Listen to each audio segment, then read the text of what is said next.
some of them haven't performed for many years. So people have basic needs.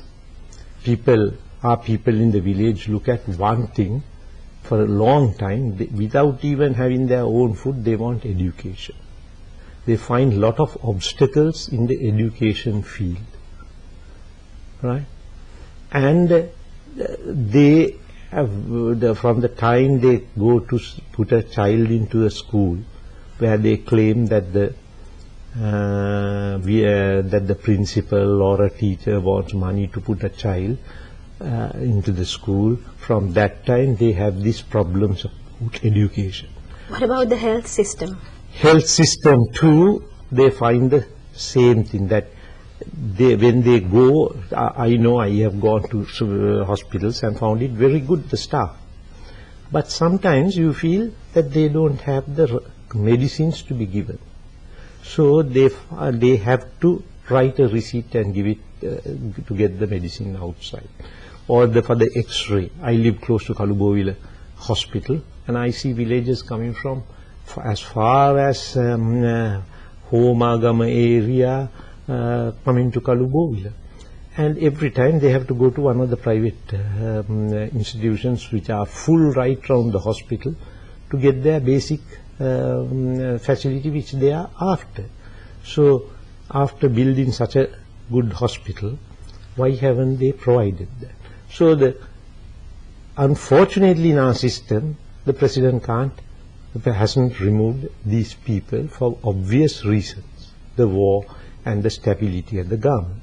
But now we are coming into a stage where people expected stability, and people will have, he will have to act as the real man in charge of the execution of all what the people needs. Right, and now this was when we were speaking about basically the village voter, right? Correct. And the village voter who did not vote for the present president.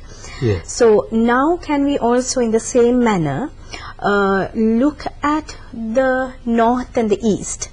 Because that's again another section that we have to look at. So let's look at in the north, first let's look at the voter who voted for the president in the north. Yeah, if you look at it, this was the opportunity given to all the people of the north, and they have used it. The polls might show, the reading of the poll of the electoral receipt will show low voter turnout. But I'm not sure of the statistics from where they got this. Some say in the 1980s, so that is why it is there as low vote percentage or whatever it is. So what we can look at is what the president got, President Mahinda, and what Sarath Fonseka got. Now, definitely in those areas, Sarath Fonseka has got a large majority or large percentage, I might put it, and the president has got a small percentage. Now, I attribute this for two reasons. One is they expected the government in power to do things miraculously in a short period, which is impossible for anyone, even God, to do something of that nature, to provide everything what was lost during 30 years where the army walked in, the Indian forces walked in, LTT walked in and went out, destroyed a lot of things, infrastructure, all that. So they expected this miracle to happen, and that didn't take place. That cannot take place in a short period. But we must understand a percentage of the votes were given to President too. That is because they thought, those people thought, that the stability will bring these things back to them, bring the services, the infrastructure to sell the goods to the southern markets, all that will come in. It has to come in with time, and the traders from south will have to go and establish themselves, and the traders from the north will have to establish themselves, and there are so many things because the complete infrastructure has been lost from education onwards. On top of that, I believe that there was an element of destability which wanted to show that as destable. So then are you referring now to the voter who basically voted for, now we were speaking about the voter who voted for the president, and that was a minority when we compare the percentages, right? So now are we going to look at the percentage who voted for the opposition candidate? Correct.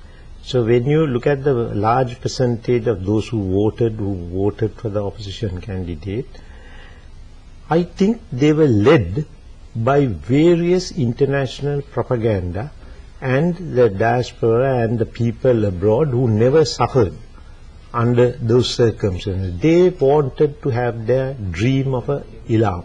So are you saying that it's the international community sort of influenced these people in the north? How? I believe that because... But how? Because what I believe is, from the day Sri Lanka got independence, the people who were our colonial masters and the West wanted to keep this place divided. Just like they were successful in Pakistan, first they were successful in India in creating Pakistan, which helped them to a great extent.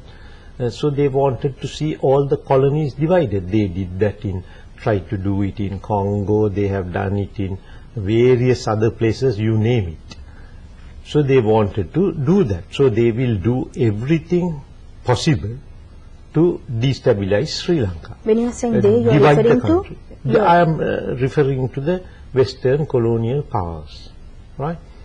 And unfortunately, the people there who voted with not for stability, that is the majority who voted for Sarath Fonseka, whom I might refer, I couldn't understand why they voted for Sarath Fonseka, because Sarath was regarded as a far more extreme Sinhala Buddhist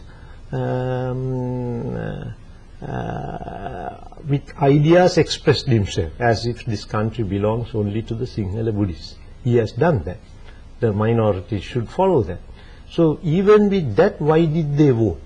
I have seen many articles in papers in the past where the Tamil writers are who have never been affected by it, who are living abroad, tell these people, you better vote for Sarath Fonseka, telling the Tamil voter where they should vote. And even the TNA went that way.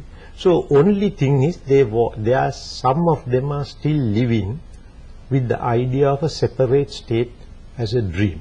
We have to be realistic. Just to clarify, because I think when you look at the people in the north, the people they are just after the war and they've been IDPs, and they can't sort of understand what the international community says and what somebody says. So how can you say that they voted for destability? They might not even understand the concept of destability, unless you are saying that it was they were influenced by the TNA or their leaders. Is that what you are trying to say? Exactly correct. When you look at various news items coming out, you see what this community was trying to tell them: you should have got it better. War was over on May 19th, you should have been out of the camps next month itself. These people kept you for 6 months to send there without looking at the mines being removed with the LTT put. All that actual infrastructure has to be done, otherwise people can't go. They wanted the release. They wanted it for various reasons. They didn't want even the LTT cadres to be rehabilitated. Now formally, to rehabilitate a person, it takes a number of years. You can't rehabilitate overnight a person who has been trained for 30 years from childhood to think that the Sinhala race or the enemy is extremely bad, waiting to eat you type of logic. So it will take long time to heal that wound. And how to get these people back is a major exercise. So no government on earth will just release them overnight from a camp. I think sometimes when you analyze it, we release too fast some of these people without knowing certain aspects, where they have, at what level of psychological training they have gone through in being brainwashed by the LTT. So I personally believe that that effort by these external forces saying you should have gone out soon. So you release a man in 6 months, they will say you should have been released in 1 month, so that the man votes for the other side. And they go around saying, vote for Sarath Fonseca. So the poor people voted for that person, because they also want something better in their life. So there are lots of things which we can look. So we will continue this discussion. We are speaking to Mr. Cesar De Silva. We will take a short break and we will be back with you. Stay with us.